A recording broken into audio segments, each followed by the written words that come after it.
Selamat pagi anak-anak semua. Bu Esti berharap kalian hari ini sehat-sehat semua ya, bisa mengikuti lanjutan pembelajaran IPS. Nah, beberapa hari yang lalu Bu Esti sudah menyampaikan materi tentang letak Indonesia ditinjau dari segi astronomis dan juga segi geografis. Nah, di situ juga Bu Esti sampaikan beberapa dampak negatif dan juga dampak positif dari keberadaan Indonesia berdasarkan letaknya.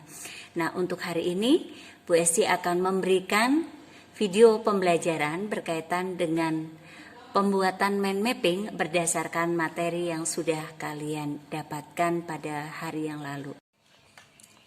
Selamat pagi anak-anak, ini Bu Esti sampaikan video pembelajaran cara membuat mind mapping.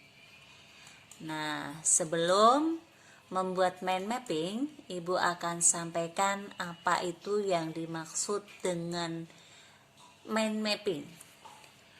Mind mapping atau yang disebut dengan peta pikiran dapat diartikan sebagai proses memetakan pikiran untuk menghubungkan konsep permasalahan tertentu dari cabang membentuk korelasi atau hubungan konsep menuju suatu pemahaman dan hasilnya dituangkan langsung untuk mudah dimengerti oleh pembuatnya, sehingga tulisan yang dihasilkan merupakan gambaran langsung cara kerja pikiran dan koneksi di dalam otak. Nah, bagaimana cara membuat mind mapping? Ini adalah langkah-langkah yang perlu dilakukan. Yang pertama, siapkan kertas putih polos. Yang kedua, carilah gagasan utama atau pokok pembelajaran.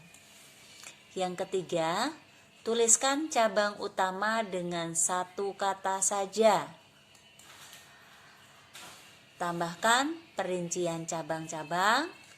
Dan yang kelima, buatlah gambar-gambar atau simbol dengan warna yang berbeda untuk membedakan setiap cabang.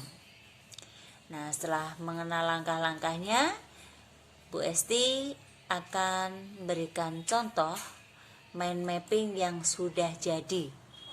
Nah, berikut ini adalah contoh dari gagasan utama. Gagasan utamanya adalah kenampakan alami. Nah, kenampakan alami ini bisa dibuat cabang, misalnya berupa perairan dan bisa berupa daratan. Dari daratan bisa dibuat cabang lagi, ya, misalnya kenampakan dari daratan itu bisa berupa gunung, bisa berupa dataran tinggi, bisa berupa tanjung, dan juga bisa berupa pegunungan. Sedangkan dari cabang perairan, anak-anak masih bisa buat lagi cabangnya. Perairan itu bisa berupa selat, bisa berupa laut, dan juga bisa berupa pantai. Nah, dari cabang-cabang yang dibuat ini nanti masih bisa dibuat cabang-cabang lagi. Harapan Ibu nanti anak-anak bisa membuat mind mapping seperti contoh yang Bu Esti berikan tadi ya. Sekarang tugas yang perlu kalian lakukan adalah buatlah mind mapping dari materi letak Indonesia secara astronomis dan geografis. Mulailah dengan kata yang sudah tersedia. Nah, di sini Bu Esti sediakan satu kata yaitu Indonesia. Dengan kata Indonesia ini silahkan anak-anak buat mind mappingnya seperti contoh yang tadi sudah Bu Esti berikan. Selamat mengerjakan.